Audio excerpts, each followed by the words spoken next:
TRE 2.0 এবং TRE 3.0 দুটো exam crack করার পর জেনারেল পেপার সম্পর্কে স্পেশালি নিজের সাবজেক্ট যাদের যেটা সেটা তো তাদেরকে সেই রকমভাবেই ডিপলি পড়াশোনা করতেই হবে।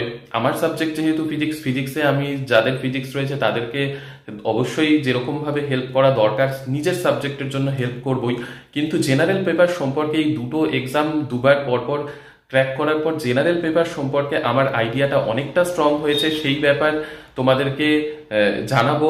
আর স্পেশালি আজকে সকালে নিউজ পেপারে কি এসেছে সেটা নিয়ে আজকের ভিডিওটা, তো শুরু করছি আজকের ভিডিওটা।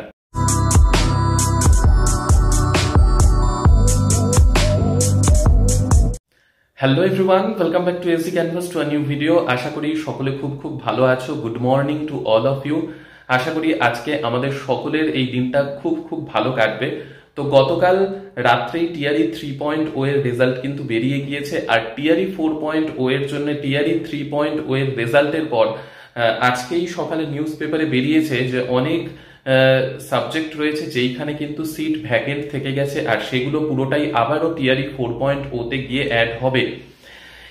ব্যাপার হচ্ছে টিআরই 2.0 তে প্রথমবার সিলেক্ট হই, তারপর তোমাদের সাথে আমার পরিচয় হয় এই চ্যানেলের মাধ্যমে। দেন এইবার টিআরই 3.0 তে সিলেক্ট হয়েছি, গতকাল তোমাদের জানিয়েওছি। তো এই দুটো পরীক্ষা দেওয়ার পর এই বিপিএসসি এক্সামের যে প্যাটার্ন, স্পেশালি জেনারেল পেপার কিভাবে করলে আর কি উপায় করলে সব থেকে ভালো স্কোর আনা যেতে পারে, মেরিট লিস্টে জায়গা করা যেতে পারে, সেইটা কিন্তু অনেকটাই আমার টিআরই 2.0 দেওয়ার পর অনেকটাই ক্লিয়ার হয়ে গিয়েছিল, কিন্তু এবারও আবার এক্সাম দিয়ে সেই ব্যাপারটা আরো ক্লিয়ার হয়ে গেছে। প্যাটার্নটা মোটামুটি সেম থাকছে, ঠিক আছে। তো সেই স্ট্র্যাটেজি নিয়ে এক্সট্রা আরেকটা ভিডিও তোমাদের জন্য তো থাকবেই, কিন্তু আজকে এই সকাল সকাল ভিডিওটা করার উদ্দেশ্য একটাই, যে আজকে সকালের নিউজ পেপারে, পাটনায় নিউজ পেপারে বেরিয়েছে যে অনেক সিট ভ্যাকেন্ট রয়েছে এবং এমনও কিছু কিছু সাবজেক্ট রয়েছে যেইখানে ক্যান্ডিডেট কম ছিল, তবে সেই সাবজেক্টগুলো স্পেশালি ল্যাঙ্গুয়েজ সাবজেক্টে হয়েছে। ল্যাঙ্গুয়েজ বলতেও সেগুলো যেমন বেঙ্গলি, প্রাকৃত, পালি এইরকম টাইপের। বাকি সাবজেক্টে মোটামুটি ফিল আপ করা হয়েছে যেরকম সিট, মানে যেরকম ভ্যাকেন্সি ছিল। আর আরেকটা কথা মাথায় রাখতে হবে, টিআরই 2.0 এর সাপ্লিমেন্টারি এক্সাম কিন্তু টিআরই 3.0, আর টিআরই 4.0 যারা দেবে তাদের জন্য আমার একটা কথা বলার রয়েছে, সেটা হচ্ছে টিআরই 2.0 এর কোয়েশ্চেন প্যাটার্ন কিন্তু তোমাদেরকে ফলো করতে হবে। টিআরই 2.0 এর কোয়েশ্চেন প্যাটার্ন যেটা ছিল সেই স্ট্যান্ডার্ডিটি এবং সেই স্ট্যান্ডার্ডের ওপর লেভেল পর্যন্ত তোমাদের কিন্তু প্র্যাকটিস করতে হবে।